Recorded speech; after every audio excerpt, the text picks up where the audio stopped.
Magandang buhay! This is your Bicolanong Mommy Kring Kring. Alas 7 mahigit na nga ng mga oras na ito mga mare at kakagising ko nga lang. Napuyat kasi ako mga mare, paano ba naman ay pawala-wala nga ang kuryente kagabi. At eto nga mga mare, pagkabangon ko nga ay nasikaso ko na nga agad itong aking mga hinugasan kagabi.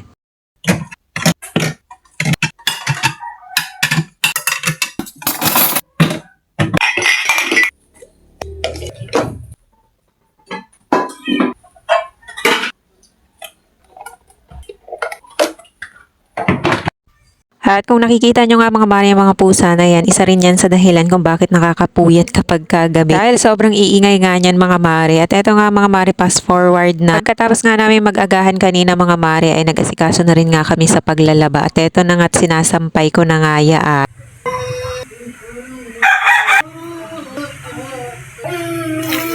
Yung pinagpigaan ko nga dyan mga mare ay dinidilig ko na rin nga sa mga halaman. Ang ganda nga ng panahon ngayon mga mare at sobrang init nga at mahangin. Kapag ganito nga ang panahon mga mare ay mabilis nga lang matuyo ang mga sinampa. Hindi nga ganun karami mga mare ang aming nilabhan dahil nakapaglaban na nga ako nung Sabado kaya konti na nga lang ito. At eto nga at mga mare, natuyo na rin nga yung mga nilaban ko nung Sabado kaya nga ipinasok ko na rin nga yan para matupi ko na rin nga. Pagkatapos nga niya mga mare ay kumain nga lang kami tapos eto na nga at pinapaligo ko nga muna itong aking anak. At sabi ko nga ay mag-practice nga siya ng addition dahil nahihirapan nga yan sa math mga mare. At pagkatapos nga niyan mga mare ay pinabasa ko na rin nga yan. Kapag kalalaki nga mga mare ang anak mo ay asahan mo na ngang tatamad-tamad nga yan sa pag-aaral. Pero pinipilit pa rin naman talaga niyan kahit nahihirapan niya Arn. Pagkatapos nga niya dyan ay nanood na yan ng TV mga mare tapos ako nga nagpahinga na nga muna. At paglabas ko nga ito nga mga mare, mainit pa rin. Palabas-labas nga ako dyan mga mare, paano ay sobrang lakas nga ng hangin. Bigla na nga lang nahuhulog ang mga yan. At eto nga napansin ko nga itong aking jacket nakahawak na nga dito sa ampalaya. O diba napaka-sweet naman yun.